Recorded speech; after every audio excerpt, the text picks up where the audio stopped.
We are going to discuss Kohlrausch law, लेकिन Kohlrausch law से पहले आपको डाइल्यूशन वाला मैं फिर से एक बार बता रही हूँ that for strong electrolytes upon dilution हमारे पास इंक्रीज होता है but there is very small increase, right? But in case of weak electrolytes, when we do dilution, when we add solvent, the molar conductance increases to maximum extent. ठीक है, तो ये आपके पास दोनों different graphs थे. अब यहां से आपके पास क्वेश्चन क्या आया था? Question was how will you find lambda m not, यानी कि how will you find molar conductance at infinite dilution. ठीक है, या फिर आप इसको लिमिटिंग मोलर कंडक्टिविटी भी बोलते हो, लिमिटिंग मोलर कंडक्टिविटी. तो क्वेश्चन ये था कि अगर आपको इनफाइनाइट डाइल्यूशन करनी हो, राइट, तो आप कैसे करोगे? इनफाइनाइट डाइल्यूशन करने के बाद आपने मोलर कंडक्टेंस या मोलर कंडक्टिविटी फाइंड आउट करनी है, तो आप कैसे करोगे? तो ग्राफिकली हम फाइंड आउट कर सकते हैं and we can find out only for the strong electrolytes. अगर हम ग्राफ प्लॉट करेंगे स्ट्रॉन्ग इलेक्ट्रोलाइट्स का, एक्स्ट्रापोलेट कर देंगे इसको, तो ये यहाँ पर कहीं पे मीट कर जाएगा और उस टाइम पे जितनी भी कंडक्टेंस आएगी that will be your lambda m not. ठीक है, your limiting molar conductivity. But in case of weak electrolytes आपका ग्राफिकल कर्व कुछ ऐसा है कि आप एक्स्ट्रापोलेट इसको कितना करोगे, आप एक्स्ट्रापोलेट नहीं कर सकते हो कि फाइनली ये आपको लैम्डा एम नॉट दे सके. So this was the question, how will you find molar conductivity for the weak electrolytes, for the aqueous solution of weak electrolytes. तो क्वेश्चन तो ये अराइज हो गया. तो अब यहाँ पे जो सॉल्यूशन है वो प्रोवाइड करा था कॉलश ने, उसका लॉ आया था कॉलश लॉ. अब उसने क्या किया, जब पता चला कि हम तो मतलब फाइंड नहीं कर पा रहे हैं lambda m not weak electrolytes के लिए, तो उसने स्ट्रॉन्ग इलेक्ट्रोलाइट्स को स्टडी करना स्टार्ट किया. ठीक है, स्ट्रॉन्ग इलेक्ट्रोलाइट्स की उसने कंडक्टेंस चेक करी, जैसे लैम्डा एम नॉट मैं यहाँ पे लिख रही हूँ, जैसे उसने NaCl की चेक करी, देन KCl की चेक करी, राइट. फिर मैं यहाँ पे लिख रही हूँ, जैसे सपोज करो उसने चेक किया था for NaCl and for NaBr. काफ़ी सारे स्ट्रॉन्ग इलेक्ट्रोलाइट्स की रिजल्ट्स को चेक करने के बाद उसने एक चीज़ मतलब यहाँ पे ऑब्जर्व करी कि कॉमन क्या चल रहा था. कॉमन ये था कि जब हमने NaCl एंड KCl लिया, दोनों में नेगेटिव आयन सेम है और पॉजिटिव आयन दोनों में डिफरेंट है, तो दोनों का ना डिफरेंस चेक किया. सपोज दोनों की कंडक्टेंस में डिफरेंस था 100 का, माइनस करके चेक किया, और जब उसने फाइंड करा कि चलो देखते हैं Br के लिए चेक कर लेते हैं, ठीक है, उसने सेम चीज़ Br के लिए चेक करी. अगेन जो सॉल्यूशन था उसमें मोलर कंडक्टेंस का डिफरेंस कितना आ रहा था, अगेन 100 दोनों केसेस में. अब यहाँ से उसने ये देखा कि positive ion sodium and potassium थे तो दोनों में डिफरेंस 100 आया, साथ में क्लोरीन था. जब दोनों के साथ में ब्रोमीन था तब भी डिफरेंस 100 आ रहा है. इसका मतलब कि साथ वाला जो आयन है वो दोनों में कॉमन था, तो उसका फर्क ही नहीं पड़ रहा. यहाँ पे भी Cl था, दोनों में कॉमन था, तो उसका कोई भी इफेक्ट नहीं पड़ रहा on the difference of molar conductance. फिर उसने क्या किया, उसने पॉजिटिव आयन सेम रहने दिया, नेगेटिव आयन को चेंज करके देखा, तो डिफरेंस कितना आया उसके पास, सपोज करो 50 आ रहा है. फिर उसने अगेन एक और मतलब स्टडी करी, उसमें भी उसने क्या किया, पॉजिटिव आयन को चेंज करा बस. ठीक है, पॉजिटिव आयन को चेंज करा और जो नेगेटिव आयन है, सॉरी, पॉजिटिव आयन सेम रखा और नेगेटिव आयन को चेंज करा. वेट, Na के लिए पहले कर लिया है, अब KCl के लिए कर लेते हैं. ठीक है, KCl और KBr. जब उसने चेक किया तो अगेन डिफरेंस क्या आ रहा था, 50. इसका मतलब मेन चीज क्या थी कि क्लोरीन और ब्रोमीन की कंडक्टेंस में डिफरेंस 50 है, यहाँ पे भी 50 है. साथ वाला आयन कौन सा है, पोटाशियम है, सोडियम है, वो मैटर नहीं कर रहा. तो स्ट्रॉन्ग इलेक्ट्रोलाइट्स की ये सारी स्टडीज करने के बाद उसके दिमाग में ये आया कि इसका मतलब कि हर एक आयन मोलर कंडक्टेंस में अपना अपना रोल प्ले करता है और वो साथ वाले आयन पे डिपेंड ही नहीं करता. ठीक है, तो उसने ना एक चीज का यहाँ पे कंक्लूजन क्या निकाल दिया, that each ion plays its role, या फिर कह दें हम लोग each ion has its definite, each ion has its definite contribution towards the total molar conductivity. ठीक है, उसने ये चीज एक देख ली कि हर आयन अपना अपना कंट्रीब्यूशन दे रहा है मोलर कंडक्टिविटी के लिए, और वो साथ वाले आयन पे डिपेंड ही नहीं कर रहा। तो हम लोग यहाँ पे लिख दें इररिस्पेक्टिव ऑफ अदर आयन, दूसरे आयन पे तो डिपेंड ही नहीं कर रहा। तो एक तो हम कॉलिश लॉ की ये डेफिनेशन कंसिडर कर लेते हैं, और दूसरी चीज उसने क्या बताई, उसने कहा इसका मतलब कि स्ट्रॉन्ग इलेक्ट्रोलाइट के केस में अगर जैसे सोडियम क्लोराइड की बात करते हैं, तो इसका मतलब सोडियम अपनी एक कंट्रीब्यूशन दे रहा होगा, ठीक है, जिसको हम लोग बोलेंगे मोलर कंडक्टिविटी ऑफ सोडियम, और क्लोरीन जो है उसकी अपनी कंट्रीब्यूशन होगी, और जब दोनों की कंट्रीब्यूशन को प्लस करा जाएगा तो हमारे टोटल सॉल्ट की कंट्रीब्यूशन आ जाएगी, ठीक है। तो इसका मतलब स्ट्रॉन्ग इलेक्ट्रोलाइट्स के लिए जो टोटल आपका सॉल्ट है उसकी जो मोलर कंडक्टिविटी है उसको आप क्या लिख सकते हो, the sum of molar conductivities of both the ions, ठीक है। तो यहाँ से आपके पास जो मेन है वो डेफिनेशन निकल कर आती है, it is for strong electrolytes the limiting molar conductivity is given by the sum of ionic conductivity of its corresponding ions. Clear हो गया बेटा यहाँ तक? अब यहाँ पे सपोज हम लोग HCl एज अ कंसिडर कर लेते हैं एज अ स्ट्रॉन्ग इलेक्ट्रोलाइट, तो HCl की मोलर कंडक्टिविटी किसके इक्वल होगी, molar conductivity of H positive and molar conductivity of Cl negative, दोनों को प्लस। ओके देन, अगर सिमिलरली सपोज मैं आपको बोल दूं कि मेरे पास ना कोई इलेक्ट्रोलाइट है and it is calcium chloride, तो कैल्शियम क्लोराइड का फॉर्मूला CaCl2 होता है, तो इसका मतलब कोलश लॉ अगर इस पे अप्लाई करेंगे तो ये किसके इक्वल आएगी, lambda m not of calcium plus lambda m not of chlorine, but because यहाँ पे 2 क्लोराइड आयंस हैं तो इसको 2 के साथ क्या कर दोगे आप, मल्टीप्लाई कर दोगे, ठीक है। हर एक की अपनी कंट्रीब्यूशन है, तो इसका मतलब स्ट्रॉन्ग इलेक्ट्रोलाइट की जो कंडक्टेंस है उसको हम लोग sum of its conductivity of its ions लिख सकते हैं, और उसको उनके कोफिशिएंट्स के साथ मल्टीप्लाई भी कर सकते हैं। क्लियर हो गया? अब आ जाता है कि फिर कॉलिश लॉ ने तो स्ट्रॉन्ग इलेक्ट्रोलाइट्स के लिए अपना एक लॉ बना दिया है ना, तो वीक इलेक्ट्रोलाइट्स का क्या फंडा था यहाँ पे, तो इसकी एप्लीकेशन क्या हुई, इसके लॉ से हमें बहुत हेल्प मिली और काफ़ी चीज़ें हम लोग कैलकुलेट करने के लिए एबल हो गए। First, we can calculate the limiting molar conductivity of weak electrolytes, ठीक है। हम लोग वीक इलेक्ट्रोलाइट्स की मोलर कंडक्टिविटी कॉलिश लॉ से फाइंड कर सकते हैं, और कैसे फाइंड करेंगे, बाय यूजिंग स्ट्रॉन्ग इलेक्ट्रोलाइट्स, ठीक है। तो अब मैं इसके लिए आपको एक न्यूमेरिकल करवा रही हूँ, ठीक है। तो न्यूमेरिकल की मैं स्टेटमेंट आपको साथ साथ में बताती हूँ।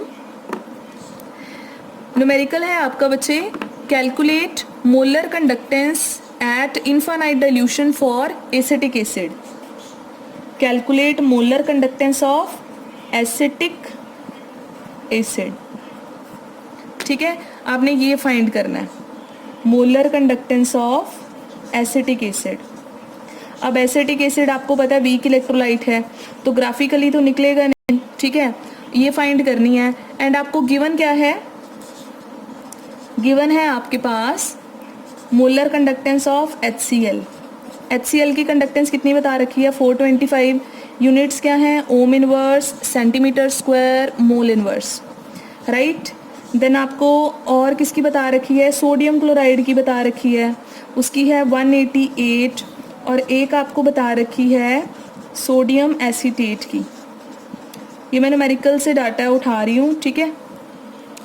Now you have to find out for acetic acid, और ये तीनों स्ट्रॉन्ग इलेक्ट्रोलाइट्स हैं, HCl, NaCl and sodium acetate, और इन तीनों की आपको गिवन है, इन्हीं को यूज़ करके आपने इसको फाइंड करना है।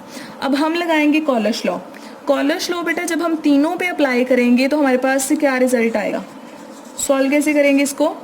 HCl 2 आयन से मिलकर बना है, तो हम लोग लिख सकते हैं H positive and Cl negative, दोनों के मिलाकर कंट्रीब्यूशन कितनी है, 425।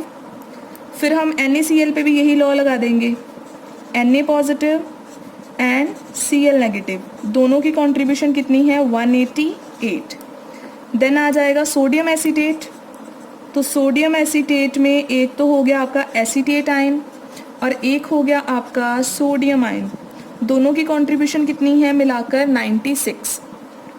तो आपके पास बन गई first equation, second equation, third equation. तीनों इक्वेशन को अरेंज करके आपने एसिटिक एसिड के लिए फाइंड करना है।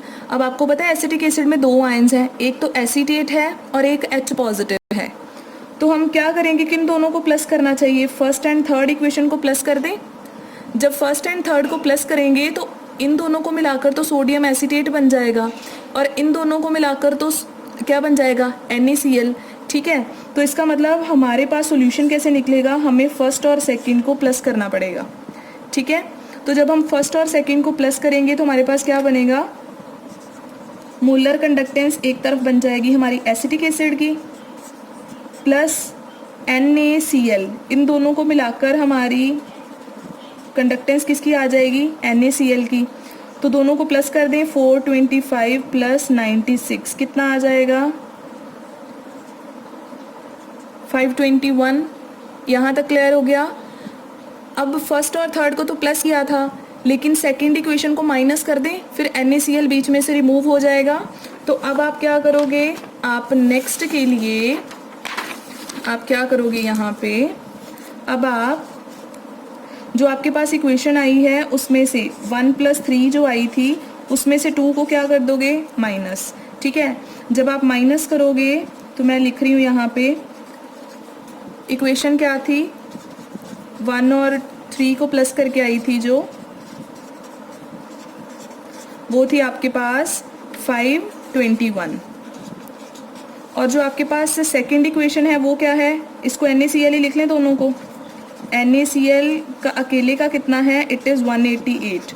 अब दोनों को क्या कर देंगे, माइनस, ये कट गया और इधर आपके पास सॉल्व करके एसिटिक एसिड का रिजल्ट क्या आ जाएगा, 521 minus 188, that will be the conductance of acetic acid. हो गया क्लियर। तो इसका जो सेकेंड आपके पास एप्लीकेशन आएगा वो ये है that we can calculate the degree of dissociation of weak electrolytes. Weak electrolytes कितना डिसोशिएट होंगे, 50%, 60%, कितनी डिसोसिएशन है वो हम कैलकुलेट कर सकते हैं by applying the formula. Formula आपने कौन सा अप्लाई करना है, alpha is equals to lambda MC over lambda M naught, ठीक है। दूसरा बेनिफिट इसका ये है कि we can calculate the degree of dissociation. अब आप कैसे कैलकुलेट कर सकते हो, ध्यान से देखना ये फॉर्मूला कैसे बना है। अब आपको पता है कि लैम्डा M नॉट क्या होता है, एट इन्फानाइट डाइल्यूशन। जब इन्फानाइट डाइल्यूशन होती है तब तो आपका जो वीक इलेक्ट्रोलाइट है वो तो सारा ही डिसोशिएट कर चुका होता है 100%, ठीक है। तो इसका मतलब जब वो 100% डिसोशिएट कर चुका होगा that value will be lambda M not, वो कंडक्टेंस से ही हमें पता चल जानी है, ठीक है। लेकिन मान लो आप किसी भी नॉर्मल कंसंट्रेशन पे जैसे 1 मोलर पे या 2 मोलर पे चेक कर रहे हो, उस टाइम पे तो वो पूरा डिसोशिएट नहीं हुआ होगा, है ना। सपोज 40%, 30% जितना भी हुआ है, तो जितना कम डिसोशिएट होगा उतने ही कम आयंस बेटा वो बनाएगा, ठीक है। और आयंस जब उसके कम बनेंगे तब क्या होना है आपके पास कि उसकी कंडक्टेंस भी कम आनी है। तो किसी भी कंसंट्रेशन पे जितनी उसकी कंडक्टेंस आ रही है उसको आप इनफाइनाइट डाइल्यूशन के साथ डिवाइड कर दो, आपके पास क्या आ जाएगा, डिग्री ऑफ डिसोसिएशन। क्लियर हो गया? में सेकंड आपका एप्लीकेशन होप आपको क्लियर हो गया होगा, इसके रिलेटेड मैं न्यूमेरिकल करवाती हूँ साथ में ही। थर्ड आपका एप्लीकेशन क्या है, that we can calculate the dissociation constant. Dissociation constant we can also calculate. Dissociation constant क्या होता है बच्चे? अब आपको पता है जैसे कोई एसिटिक एसिड है, जब वो डिसोशिएट होगा तो क्या बनाएगा, acetate ion and H positive ion. और जब आपको बोला जाए डिसोसिएशन कांस्टेंट तो आप क्या करते हो, कंसंट्रेशन एसीटेट आयन का ऐसे रखते हो, H पॉजिटिव आयन का ऊपर, देन रिएक्टेंट का नीचे, ठीक है, ये आपने इक्विलिब्रियम में कर रखा है। लेकिन क्योंकि इनकी कंसंट्रेशन हम इसकी हेल्प से फाइंड कर रहे हैं तो हम यहाँ पे डिसोसिएशन कांस्टेंट किस फॉर्मूला से फाइंड करेंगे, C alpha square over 1 minus alpha. Alpha आपको यहाँ से पता चल जाएगा, डिग्री ऑफ डिसोसिएशन, और C क्या होगी, कंसंट्रेशन। यानी eight any concentration dissociation constant कितना है, ठीक है, इक्विलिब्रियम अचीव करने में लाइक उसका क्या रोल है, तो वो आपको पता चल जाएगा। क्लियर? और रही बात इसकी एक और एप्लीकेशन की, मैं थोड़ा सा ये भी बता रही हूँ। We can also find out the solubility of sparingly soluble salts। अब मान लो आपके पास कुछ ऐसे सॉल्ट्स हैं, स्पेरिंगली सॉल्युबल क्या होता है, जो बहुत कम डिजॉल्व होते हैं, है ना, बहुत कम सॉल्युबल होते हैं। तो अगर आपने उसे वाटर में डिजॉल्व किया, बहुत कम डिजॉल्व हुआ, तो हम लोग कह ही सकते हैं कि सोल्यूशन तो हमारा ऑलमोस्ट डाइल्यूट ही है।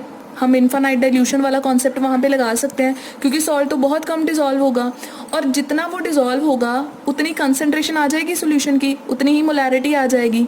और बच्चे हम मोलैरिटी और सॉल्युबिलिटी को यहाँ पे सेम कंसिडर कर सकते हैं, क्योंकि सॉल्ट जो है वो जितना भी डिजॉल्व हुआ होगा that will be it's solubility, और उतनी ही सोल्यूशन की कंसंट्रेशन आई होनी है।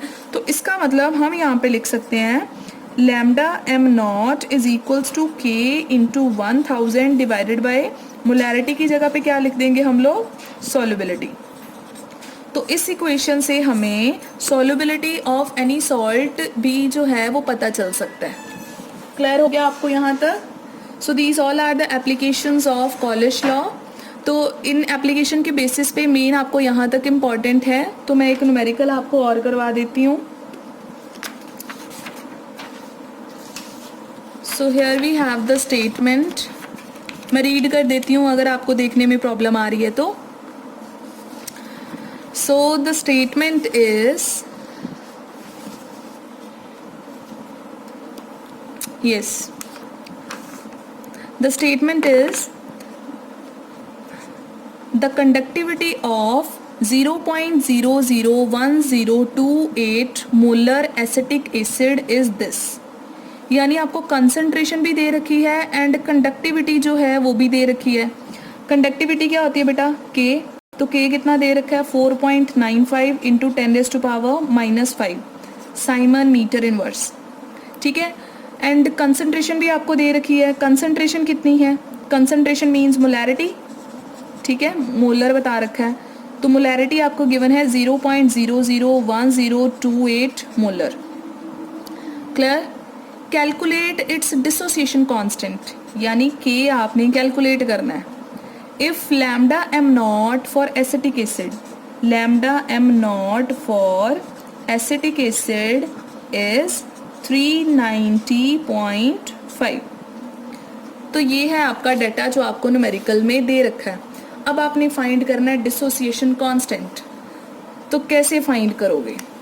तो बेटा पूछा तो डिसोसिएशन कांस्टेंट है, लेकिन निकालना सब कुछ ही पड़ना है। अब डिसोसिएशन कांस्टेंट देखो, के का फॉर्मूला क्या होता है, C alpha square over 1 minus alpha. No doubt हमें कंसंट्रेशन गिवन है, मोलैरिटी, और अल्फ़ा क्या होता है, डिग्री ऑफ डिसोसिएशन, वो तो इन्होंने कहीं बताया ही नहीं। तो इसका मतलब हमें पहले क्या निकालना पड़ेगा, अल्फ़ा। अल्फ़ा क्या होता है, lambda m at any concentration over lambda m nought. तो लैम्डा एम नॉट तो गिवन है, लेकिन lambda m at any concentration वो फिर से नहीं दे रखा। तो मोलर कंडक्टिविटी का फॉर्मूला क्या होता है, K into 1000 divided by molarity. Clear? तो इसका मतलब हमें क्या करना है, पहले ये फाइंड करना है, फिर ये, फिर इन द एंड हम के फाइंड कर सकते हैं, ठीक है। तो अब हम क्या फाइंड कर रहे हैं, सबसे पहले lambda m. Lambda m is k into 1000 divided by molarity. तो आपके पास कितना है के है आपके पास 4.95 into 10⁻⁻5 into 1000 divided by molarity कितनी है 0.001028 मोलर, ठीक है। तो आपके पास इसको सॉल्व करके क्या आ जाएगा 4.95 इंटू 10⁻⁻2 डिवाइडेड बाय, इसको भी सॉल्व कर लें 0.001028। अच्छा मैं इसको फर्दर सॉल्व नहीं कर रही हूँ, टाइम वेस्ट होगा। ओके तो लैम्डा एम आपको पता चल गया। अब आपने क्या फाइंड करना है, अल्फ़ा। अल्फ़ा कैसे कैलकुलेट होता है बच्चे, lambda m over lambda m nought. Lambda m आपके पास ऑलरेडी है दिस मच 4.95 ओवर 0.001028 इंटू 10⁻⁻2 डिवाइड किसके साथ करोगे, लैम्डा एम नॉट, वो भी आपको गिवन है 390.5। अल्फ़ा पता चल गया, उसके बाद में के फाइंड कर देना है, C alpha square over 1 minus alpha, alpha की वैल्यू और यहाँ पे कंसंट्रेशन की वैल्यू। क्लियर हो गया ये न्यूमेरिकल।